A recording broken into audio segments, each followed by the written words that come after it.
अस्सलाम वालेकुम स्टूडेंट्स, आज हमने मिस्टर चिप्स नावल को स्टार्ट करना है। और जैसे कि आपको पता है ये एक एपिसोडिक नावल है और चैप्टर्स में डिवाइडेड है। So students, chapter number 1 start करते हैं। सबसे पहले इस चैप्टर के पॉइंट्स को देख लेते हैं। मिस्टर चिप्स 1848, यहाँ पर ये मिस्टर चिप्स की डेट ऑफ बर्थ है। इसके बाद जैसे जैसे ये चैप्टर आगे बढ़ेगा, सबसे पहले तो मिस्टर चिप्स के करैक्टर को जेम्स हिल्टन ने बहुत अच्छे तरीके से डिस्क्राइब कर दिया है। ओके, सेकंड, आपको जब मिस्टर चिप्स का करैक्टर रिवील होगा तो साथ ही मिसेस विकेट के करैक्टर के बारे में भी हमें मालूम होगा। देन डॉक्टर मैरीवेल का करैक्टर है, बहुत इंपॉर्टेंट करैक्टर है, इससे रिलेटेड क्वेश्चंस आते हैं। वेदरबे कौन था, मिस्टर चिप्स का इसके साथ क्या रिलेशन था, और मिस्टर चिप्स के जब माजी की यादों में जाते हैं तो वेदर बे के बारे में क्या याद करते हैं, इससे रिलेटेड हमें डिटेल्स मिलेंगी इस चैप्टर में। ब्रुकफील्ड 1870, ब्रुकफील्ड के बारे में हमें पता चलेगा। और कॉली, हु वाज कॉली। ओके, यहाँ पर हम देख लेते हैं पहली जो हमारी मेन पॉइंट था मिस्टर चिप्स 1848। ओके, अब आपने जब चैप्टर नंबर 1 आपके पास बुक मौजूद होगी, टेक्स्ट बुक लाजमी पढ़िएगा, चैप्टर्स लाजमी रीड करने हैं मिस्टर चिप्स के आपने। जब आप टेक्स्ट बुक पढ़ते हैं, चैप्टर नंबर 1 ओपन करेंगे तो जब आप फर्स्ट पैराग्राफ पढ़ेंगे तो आपको पता चलेगा कि जेम्स हिल्टन ने जैसे ही नॉवल स्टार्ट किया है, साथ ही एक रीडर को एक सिचुएशन दे दी है। ओके, वो सिचुएशन उसने क्या दी है, और वो ये कहता है कि जब आपकी उम्र बढ़ रही हो या ज़्यादा हो तो बाज़ औक़ात आप बहुत गनूदगी महसूस करते हैं और आपका वक्त ऐसे गुजरता है जैसे कि सुस्त रफ्तारी से मवेशी आपके सामने किसी लैंडस्केप में से गुजर रहे हों। ये जो एक सेंटेंस है, ये आपके नॉवल के चैप्टर नंबर 1 का पहला सेंटेंस है। ओके, तो यहाँ पर जेम्स हिल्टन ने एक सिचुएशन दे दी है कि जब आप बूढ़े हो रहे होते हैं तो आप जल्दी थक जाते हैं और आपका वक्त आपका जो वक्त है ना वो बहुत मुश्किल से गुजरता है। तो साथ ही जो नेक्स्ट सेंटेंस है ना उसमें मिस्टर चिप्स की डिस्क्रिप्शन आ गई है, मिस्टर चिप्स की कैरेक्टर की रेवोल्यूशन होती है। तो वो कहता है कि इसी तरह जो मिस्टर चिप्स हैं, जो क्या है, एक ओल्ड रिटायर्ड टीचर हैं जो काफ़ी ज़्यादा ओल्ड हो रहे हैं, टायर्ड होते हैं, आग के पास बैठते हैं, और एक टिपिकल मैन है और एक आम आदमी जिस तरह अपनी ज़िंदगी गुजारता है वैसी ज़िंदगी गुजार रहे हैं। ओके, अब यहाँ से आगे जाने से पहले मैं आपको ये बात बता दूं, जो मिस्टर चिप्स इस चैप्टर में मिस्टर चिप्स के करैक्टर से रिलेटेड जितनी एक्सप्लेनेशंस हैं, जितनी डिटेल्स बयान की गई हैं, उनसे रेलिवेंट जो क्वेश्चंस हैं वो यहाँ पे मैंने मेंशन किए हुए हैं। ओके, अब जेम्स हिल्टन ने स्पेसिफिकली मिस्टर चिप्स के करैक्टर को डिस्क्राइब किया है। सबसे पहले तो ये बताया है कि वो कब पैदा हुए, 1848 में मिस्टर चिप्स पैदा हुए थे। उसके बाद ये बताया है कि मिस्टर चिप्स की एज क्या है। अब ये यहाँ से अंदाज़ा हो रहा है कि वो काफ़ी ज़्यादा बूढ़े हैं, हेल्दी हैं, लेकिन फिट हैं, लेकिन बाज़ औक़ात थकन महसूस करते हैं। इस वजह से नहीं थकन महसूस करते कि वो बीमार हैं या उनको कोई बीमारी है, बल्कि इस वजह से थकन महसूस करते हैं कि उनका वक्त ही नहीं गुजरता। ठीक है, तो यहाँ पर मिस्टर चिप्स की एक हैबिट बताई गई है, how did Mr Chips measure his time. ये फर्स्ट पैराग्राफ में ही आपको इसका आंसर मिलेगा। और सेकंड क्वेश्चन है, how did hour seem to pass when Mr Chips was getting on in years after retirement. ये वाला क्वेश्चन और ये वाला क्वेश्चन, इन दोनों का जो आंसर है ना वो फर्स्ट पैराग्राफ में मेंशन है, जो आपका चैप्टर नंबर 1 टेक्स्ट बुक में है। ओके, तो यहाँ पर जेम्स हिल्टन ने बिल्कुल शुरू में ये बात बता दी है कि Mr Chips he is a retired teacher, he is growing sleepy by the fire as it is typical for a man who is getting old, and he was living at Mrs Wickett's house. Okay, Mrs Wickett कौन थी ये आगे चल के मैं आपको बताती हूँ। और यहाँ पर जब मिस्टर चिप्स मिसेस विकेट के घर में रह रहे हैं तो अपना वक्त कैसे गुजारते हैं, कैसे हिसाब करते हैं अपने वक्त का, तो ये कहता है कि he still measure his time by the signals of the past just like a sea captain. Okay, अब वो जैसे कि एक कप्तान जो है, एक बहरी कप्तान वक्त की जो हिसाब किताब है माजी के निशानात से करता है, मिस्टर चिप्स भी अभी तक अपना जो प्रेजेंट का वक्त है ना अपने पास्ट सिग्नल्स के अकॉर्डिंगली गुजार रहे हैं। Okay, he used to live his life according to the, आगे इसकी डिस्क्रिप्शन होगी है ब्रुकफील्ड। अब देखें यहाँ पर ब्रुकफील्ड के बारे में बात होगी, मिसेस विकेट, मिस्टर चिप्स, ये तीनों रिलेटेड हैं। ओके, अब यहाँ अब यहाँ पे वो बात करता है कि मिस्टर चिप्स अभी भी जो अपनी जिंदगी है वो ब्रुकफील्ड की जो घंटियां हैं ना उसके अकॉर्डिंगली गुजार रहे हैं। अब साथ ही एक और है, when chips was getting on in years after retirement. Retirement के बाद, ये बहुत इंपॉर्टेंट क्वेश्चंस हैं, इनको याद रखिएगा, चैप्टर नंबर 1 में ये मेंशंस हैं और मैं क्वेश्चंस के थ्रू ही आपको चैप्टर की समरी बताऊंगी, चैप्टर की सारी रीडिंग हो जाएगी हमारी। Okay, when chips was getting on in years after retirement, जब रिटायरमेंट के बाद वो काफी बूढ़ा हो रहा है, वक्त गुजरता जा रहा है, the hours seem to pass like lazy cattles. तो जो घंटे हैं ना ऐसे गुजर रहे हैं कि जैसे लेजी कैटल्स किसको कहते हैं, मवेशी, ठीक है, डोमेस्टिक एनिमल्स जो सुस्त रवि से चलते हैं अक्रॉस ए लैंडस्केप। लैंडस्केप एक मंजर को कहते हैं, सीन को कहते हैं, और गुजर रहे हैं यानी कि वो आहिस्ता आहिस्ता गुजरते हैं। तो ऐसे ही आपके घंटे गुजरते हैं, वक्त आपका गुजरता ही नहीं है। Chips would feel sleepy most of the time. ज्यादातर जो मिस्टर चिप्स है ना थके थके महसूस करते हैं, गनूदगी महसूस करते हैं, because there was no major activity. उनकी जिंदगी में कोई बहुत ज्यादा एक्टिविटी नहीं थी, बहुत रश नहीं था, बहुत मूवमेंट नहीं थी। Time would take on slowly, उनके लिए जो वक्त था वो बहुत आहिस्ता से गुजर रहा था। ओके, फर्स्ट जो आपका पैराग्राफ है चैप्टर नंबर 1 का, उसमें ये दो चीजें बयान की गई हैं, ठीक है। देन उसके बाद आपको पता चलेगा कि what was the quality of voice of mister chips, कि मिस्टर चिप्स की जो आवाज है उनकी क्वालिटी कैसी थी। ओके, तो जैसे जैसे नॉवल सेकंड पैराग्राफ में ये चीज आपको पता चल जाएगी। ओके, जब हम सेकंड पैराग्राफ पढ़ते हैं तो उसकी मैं ट्रांसलेशन आपको बता देती हूँ। अब वो कहता है कि मिस्टर चिप्स जो है वो मिसेस विकेट के घर में क्याम पजीर हैं और उनका वक्त कैसे गुजर रहा है ये आपको पता चल गया है। वक्त कैसे मेजर करते हैं ये भी आपको पता चल गया है। तो साथ ही थर्ड डिटेल वो देता है कि वो वहां पर 10 साल से ज्यादा के अरसे से रह रहे थे, ठीक है। अब मिसेस विकेट का कैरेक्टर आगे के जो क्वेश्चंस हैं वहां पर आएगा, वहां से एक्सप्लेन हो जाएगा, आपको क्लियर हो जाएगा। ओके, तो जब वो मिस्टर चिप्स मिसेस विकेट को बुलाते हैं तो वहां पर ही जेम्स हिल्टन ने मिस्टर चिप्स की वॉइस को, उसकी क्वालिटी को डिस्क्राइब कर दिया है। ओके, वो मिसेस विकेट को जब बुलाते हैं ना तो वो जेम्स हिल्टन कहता है chips would Singh out in that jerky, high-pitched voice that had still a good deal of sprightliness in it।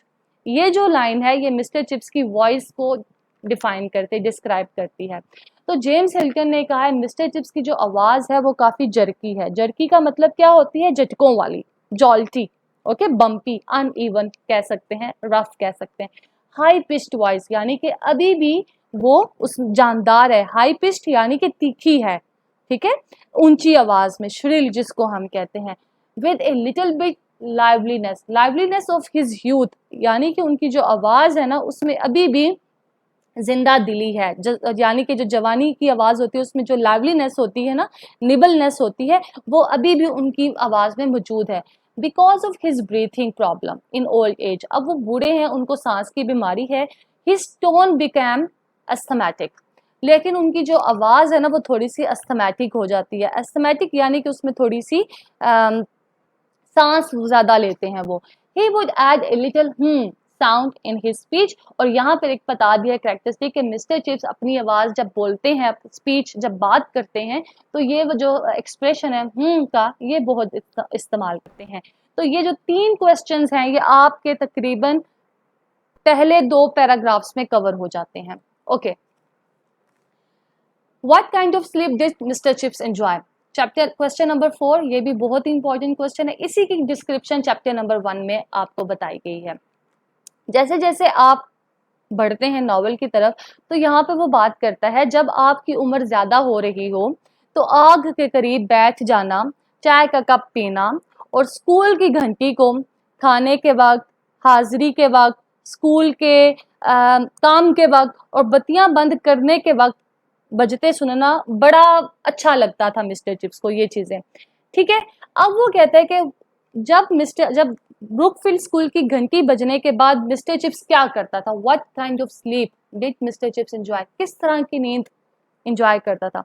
अच्छा, मिस्टर चिप्स की रूटीन ही यही थी, वो क्या करते थे, आग के करीब बैठते, चाय का कप पीते, स्कूल की घंटी को, खाने के वक्त को, हाजिरी के वक्त को, स्कूल के काम के वक्त को इन्हीं के मुताबिक मिस्टर चिप्स ने अपनी जो सी है ना अपना वक्त डिसाइड किया हुआ था मैनेज। और जब ब्रुकफील्ड की आखिरी घंटी बजती है ना, बत्तियां बंद करने की पता चलता है कि ब्रुकफील्ड की लाइट्स बंद हो गई, तो मिस्टर चिप्स क्या करते थे, मिस्टर चिप्स जो से है ना अपनी घड़ी को वाउंड अप द क्लॉक, अपनी घड़ी को चाबी दे दिया करते थे, ठीक है। Then the put the wire guard in front of the fire, आग के करीब वो जो जंगला था वो रख दिया करते थे। टर्न आउट द गैस, जो चूल्हा है गैस है उसको बंद कर देते थे। और then Chips use to take some detective novels to bed, तो अपने बिस्तर पर जो जासूसी नॉवेल्स हैं वो लेके चले जाया करते थे, ठीक है। Hardly did he red one page when sleep came swiftly and peacefully to him, बमुश्किल ही उन्होंने एक पेज पढ़ा होता था उस किताब का कि वो जल्दी से ही, स्विफ्टली का मतलब होता है तेजी से, अचानक से ही, और पीसफुली बिल्कुल आराम से वो नींद की वादी में खो जाते थे।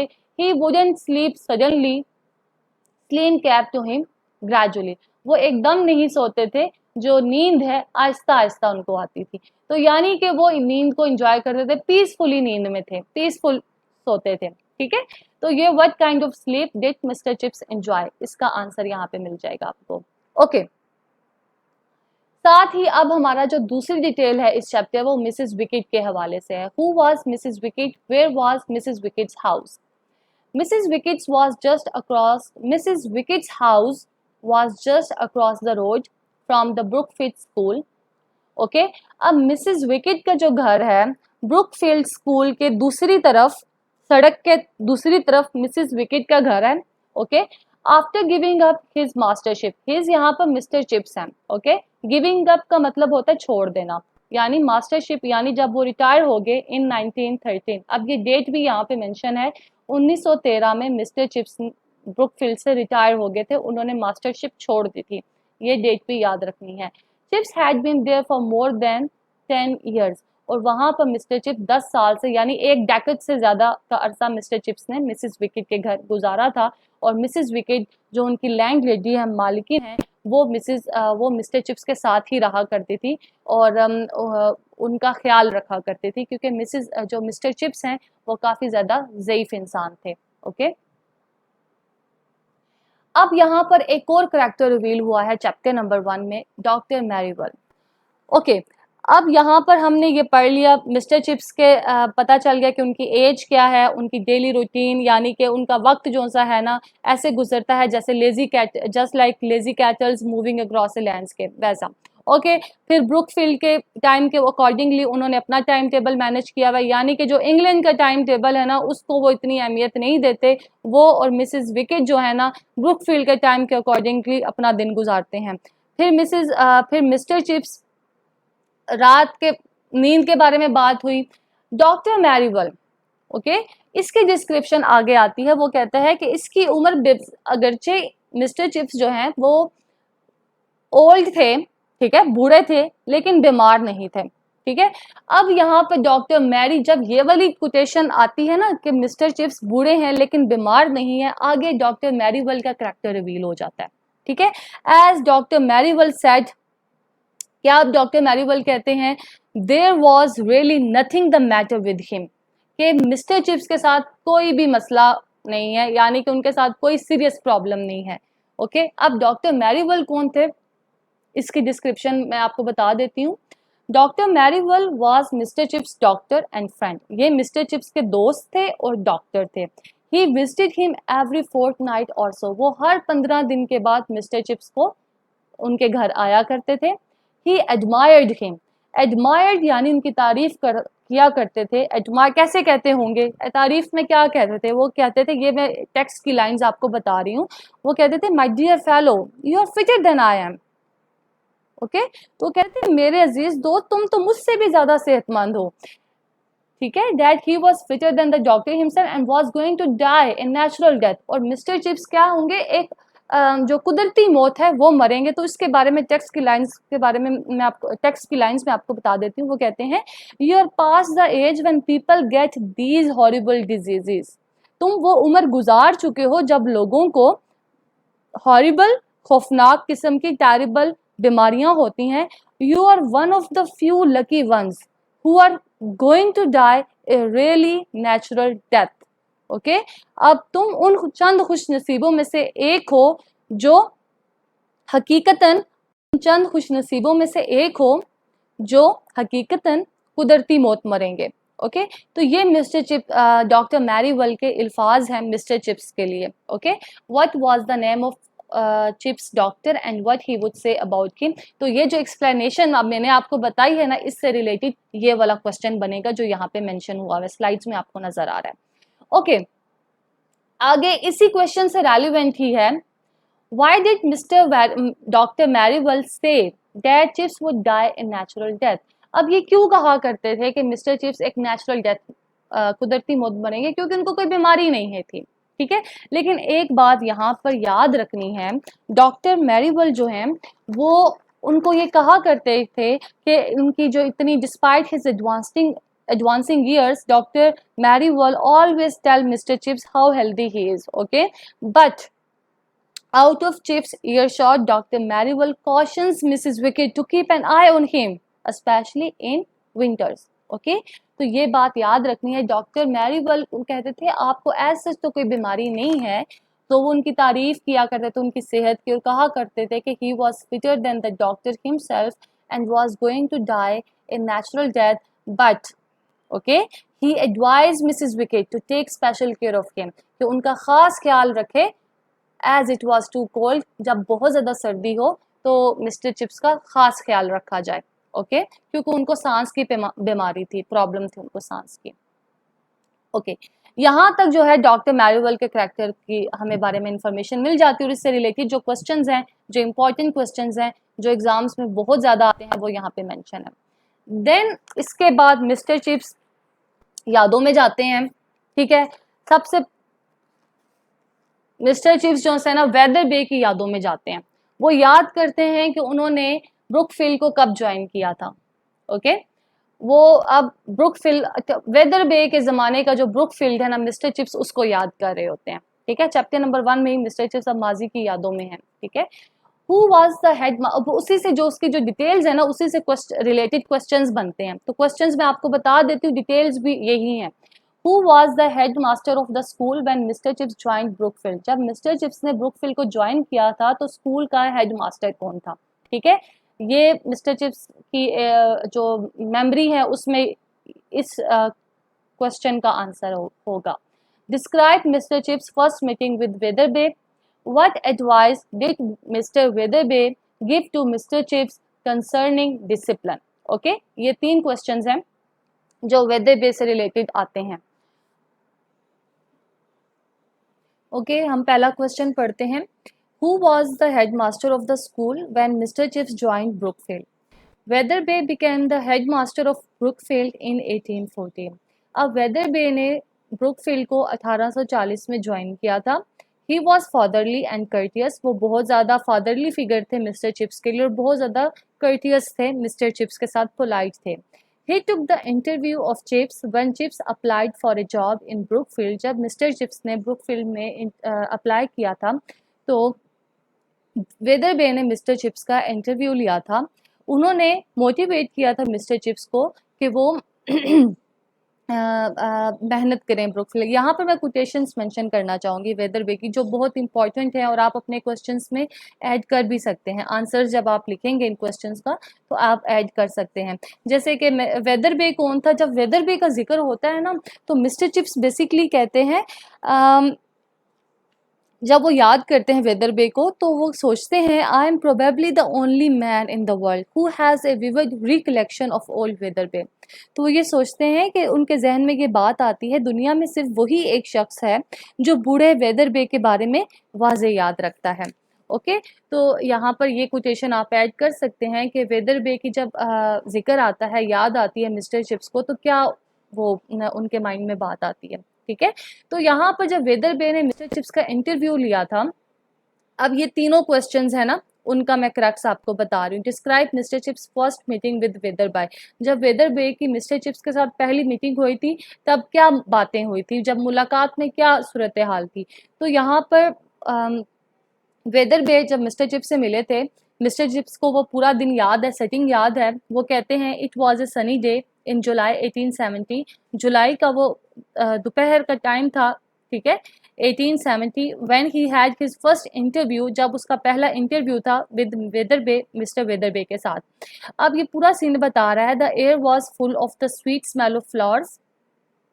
Weatherby said to him, "You are a young man, Mr. Chipping, and Brookfield is an old foundation. Youth and age often combine well." Okay, Mr Chips ने वेदरबे ने मिस्टर चिप्स को कहा था, you are a young man Mr Chipping and Brookfield is an old foundation, youth and age often combine well, give your enthusiasm to Brookfield and Brookfield will give you something in return, and don't let anyone play tricks with you. I gather that discipline was not always your strong point at Melbury. मेलबरे का यहाँ पे जिक्र आ जाता है, तो इसका मतलब है जब यहाँ पर नॉवल में ये डिस्क्रिप्शन है कि मिस्टर चिप्स जब अपनी तालीम मुकम्मल कर लेते हैं तो उन्होंने 1 साल मेलबरे में पढ़ाया होता है, लेकिन मेलबरे में उनको डिसिप्लिन इश्यूज आते हैं, वहाँ का माहौल मिस्टर चिप्स को पसंद नहीं आता, तो वो ब्रुकफील्ड को ज्वाइन कर लेते हैं। अब वेदरबे जो ब्रुकफील्ड के हेड हैं वो मिस्टर चिप्स को देखते हैं, तो वो कहते हैं कि तुम नौजवान हो मिस्टर चिपिंग, और ब्रुकफील्ड एक पुराना अदारा है, जवानी और बढ़ापे का जो मिलाप होता है वो खूब होता है। और फिर इसके बाद वेदरबे ने मिस्टर चिप्स को कहा था कि तुम अपना जोशो खरोश ब्रुकफील्ड को दो, और ब्रुकफील्ड तुम्हें ज़रूर बदले में कुछ देगा, और किसी को भी अपने साथ छेड़खानी करने की इजाज़त मत देना। कि उसने कहा, फिर वेदरबे कहते हैं कि मेरा ख्याल है कि मेलबरे में जो आपका नज़्मो ज़ब्त था वो अच्छा नहीं था, तो आपने क्या करना है, यहाँ पर एडवाइस है, ठीक है, यहाँ पर एडवाइस आ रही है। Wetherby was very fatherly and conscious, he behave very politely with Chips, ये दोनों क्वेश्चंस में ये मेंशन हुआ है। अच्छा, he advise him to take a firm attitude, यहाँ पर उसके बाद मिस्टर वेदरबे ने मिस्टर चिप्स को ये वाली एडवाइस की थी कि आपने क्या करना है कि take up a firm attitude from the beginning, that's the secret of it. Okay, कि आपने शुरू से ही सख्त रवैया अख्तियार करना है, और यही इसका राज है। तो यहाँ पर ये चीज़ मेंशन होगी। ये तीनों क्वेश्चंस जो हैं वेदरबे से रिलेटेड, आपसे यही पूछा जाएगा कि वेदरबे कौन था, उसने ब्रुकफील्ड को कब ज्वाइन किया, मिस्टर चिप्स से उसकी मुलाकात का जो पहला दिन था उसको डिस्क्राइब करें, और वेदरबे ने मिस्टर चिप्स को क्या एडवाइस किया था। तो ये तीनों चीज़ें आपने याद रखनी हैं। Okay, then Mr Chips Brookfield को याद करते हैं कि 1870 में ब्रुकफील्ड कैसा था। तो इसके मैं आपको पहले क्वेश्चंस बता देती हूँ, फिर डिटेल्स होंगी। Where did Mr. Chips teach before coming to Brookfield School? Okay, describe Chips' appearance while taking his first class at Brookfield. What kind of atmosphere was in the hall when Chips took his first class? Okay, जब Brookfield 1870 के Brookfield की बात होगी ना, तो mister Chips को ये 3 चीज़ें याद आएंगी। ये 3 जो क्वेश्चंस है ना, इन्हीं से रिलेटेड बातें याद आएंगी। सबसे पहले मिस्टर चिप्स ये याद करेंगे कि उन्होंने 1870 में ब्रुकफील्ड को ज्वाइन किया था, और उनको याद आएगा कि पहले उन्होंने 1 साल मेलबरे में पढ़ाया था, और मेलबरे में उनका जो डिसिप्लिन था वो मेंटेन वो नहीं कर सके थे। मेलबरे का इन्वायरमेंट उनको पसंद नहीं आया था, तो इसी वजह से उन्होंने ब्रुकफील्ड को ज्वाइन कर लिया था। ठीक है, after teaching a year at Melbury he join Brookfield in 1870 because he dislike the previous school as his discipline was not good there, moreover he has dragged there a good deal. Okay, second point, हम second जो question है वो mister chips की appearance कैसी थी जब उन्होंने अपनी पहली क्लास ली। फिर इसके बाद जब मिस्टर चिप्स नॉस्टैल्जिया में जाते हैं ना, तो याद करते हैं कि उनकी क्लास जब उन्होंने पहली दफ़ा क्लास में गए थे तो क्या सूरत हाल थी, क्या उनकी अपीयरेंस थी। तो यहाँ पर मेंशन है, mister Chips was fresh complexion, साफ रंग था उनका, हाई कॉलर्ड थे, एंड साइड विस्कर्ड कलमों को कहते हैं young man. This was the old fashion adopted by the people in those days, उस ज़माने में ये फैशन था और मिस्टर चिप्स उसी के अकॉर्डिंगली उनकी अपीयरेंस थी। ओके, अब क्लास का इन्वायरमेंट क्या था जब मिस्टर चिप्स ने पहली क्लास ली। The class was silent, there were ticking of the clock and smells of ink and varnish. अब मिस्टर चिप्स जब क्लास में दाखिल होते हैं ना, तो एकदम से घबरा जाते हैं। क्यों? क्योंकि वो 500 बच्चा एक क्लास में मौजूद था, ठीक है, 500 बच्चे हैं और मिस्टर चिप्स कहते हैं they were like decent little beggars individually. जब इंडिविजुअली इंफरादी तौर पर बच्चों से मिलो तो ऐसे लगता है ये मासूम से शाइस्ता से बैगर्स हैं, मासूम से बच्चे हैं। बट एज ए मॉब, लेकिन जब वो क्राउड में होते हैं ना, जस्ट पिटीलेस एंड इम्पैलेकेबल, तो बहुत ज़्यादा बेरहम और रूथलेस होते हैं, पोलाइटलेस होते हैं।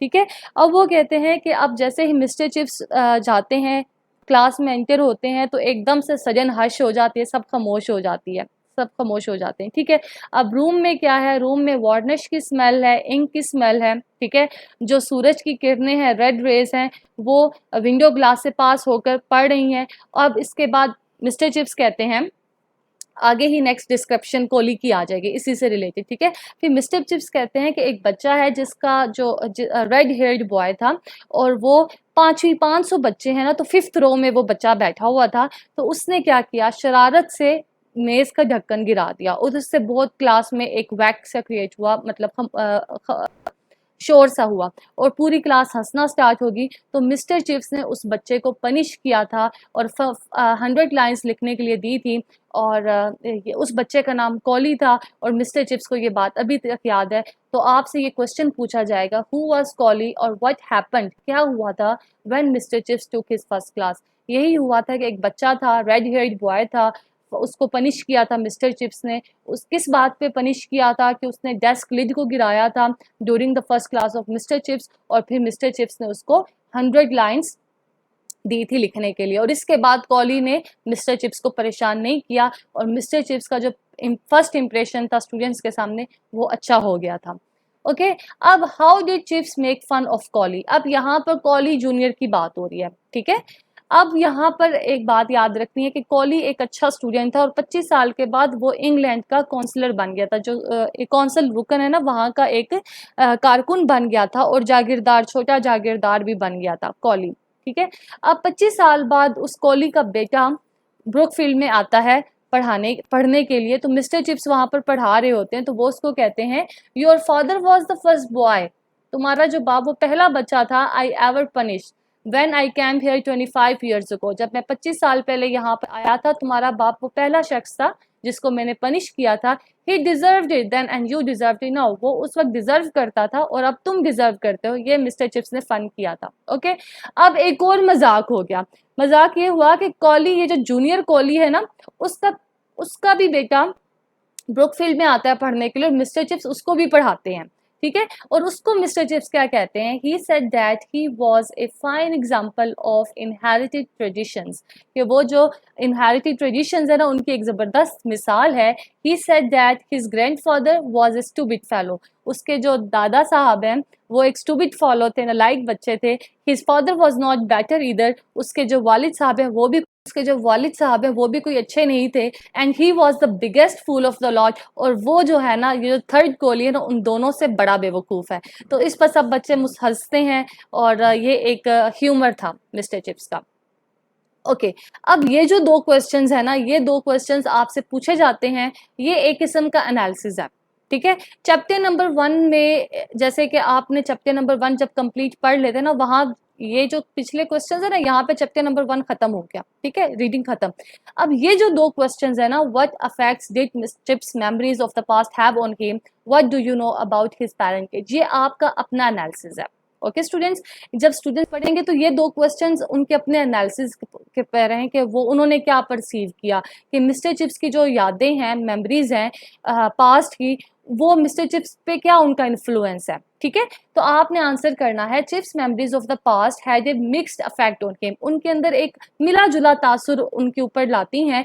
वाइल रिकलेक्टिंग, जब वो याद करते हैं अपने पुराने दिनों को, chips would sometimes becomes happy and sometimes sad, तो मिस्टर चिप्स बाज़-औक़ात खुश होते हैं और बाज़-औक़ात गमगीन हो जाते हैं। तो जब आप चैप्टर के एंड में पढ़ोगे तो आपको पता चलेगा कि मिस्टर चिप्स जब ये सब बातें याद करते हैं तो उनकी आंखों में आंसू आ जाते हैं। तो मिसेस विकेट अंदर आती हैं पूछने के लिए कि आपको कोई चीज़ चाहिए तो नहीं, तो उनकी आंखों में जब आंसू देखते हैं तो वो मिसेस विकेट ये नहीं कह सकती कि वो मिस्टर चिप्स है वो हंस रहे हैं कि रो रहे हैं। तो मिस्टर चिप्स को खुद भी पता नहीं होता कि जब वो माजी को याद करते हैं, माजी की बातों को याद करते हैं, जो उनकी आंखों में आंसू आते हैं, कि वो गम के आंसू हैं या खुशी के आंसू हैं। तो मिक्स्ड मेमोरीज होती हैं मिस्टर चिप्स की, जब वो फीलिंग्स होती हैं, सॉरी, मिक्स्ड फीलिंग्स होती हैं मिस्टर चिप्स की जब वो अपनी पास्ट मेमोरीज को याद करते हैं। Okay, what do you know about his parentage? आप मिस्टर चिप्स के पेरेंटेज के बारे में क्या जानते हैं? पेरेंटेज यानी कि वालिदैन, ठीक है, कि अब आपको पता होना चाहिए in the novel there is no information about Chips parentage. यहाँ पर मिस्टर चिप्स के जो वालिदैन है उसका कोई जिक्र नहीं हमको मिलता इस नॉवल में। We are inform that his नाम वॉज मिस्टर चिपिंग, हमें सिर्फ ये बताया गया है कि इनका जो नाम है वो मिस्टर चिपिंग है, and he was born in 1848, और वो 1848 में पैदा हुए हैं, and was taken to the great exhibition in 1851। Okay, great exhibition जो है ये आपने याद रखना है। ग्रेट एग्जीबिशन, ग्रेट एग्जीबिशन को आपने याद रखना है। ग्रेट एग्जीबिशन अब बेसिकली ना जो मिस्टर चिप्स है एक फिक्शनल नॉवल है, लेकिन इसमें कुछ इवेंट्स ऐसे हैं जो रियल लाइफ में भी हुए थे। ग्रेट एग्जीबिशन एक बहुत बड़ी एग्जीबिशन थी जो क्वीन विक्टोरिया के जो हस्बैंड थे किंग एल्बर्ट, उन्होंने ऑर्गेनाइज करवाई थी। इंडस्ट्रियल सॉर्ट ऑफ ये एग्जीबिशन थी, और बहुत ज़्यादा लोग यहाँ पर आए। तो इसके बाद लंदन बहुत ज़्यादा फेमस हो गया था, इंग्लैंड का सिटी। और 18 मिस्टर चिप्स को ये याद है कि एज ए टॉडलर जब वो 3 साल के थे उन्होंने ग्रेट एग्जीबिशन को अटेंड किया था। We also know that Chips had no great family connections. हमें नावल में ये भी पता चलता है कि मिस्टर चिप्स का कोई बहुत बड़े ख़ानदानों से ताल्लुकात नहीं थे। He was a self made hard working soul, और वो एक हार्ड वर्किंग बंदे थे। और यहाँ पर हमारा चैप्टर ख़त्म हो जाता है।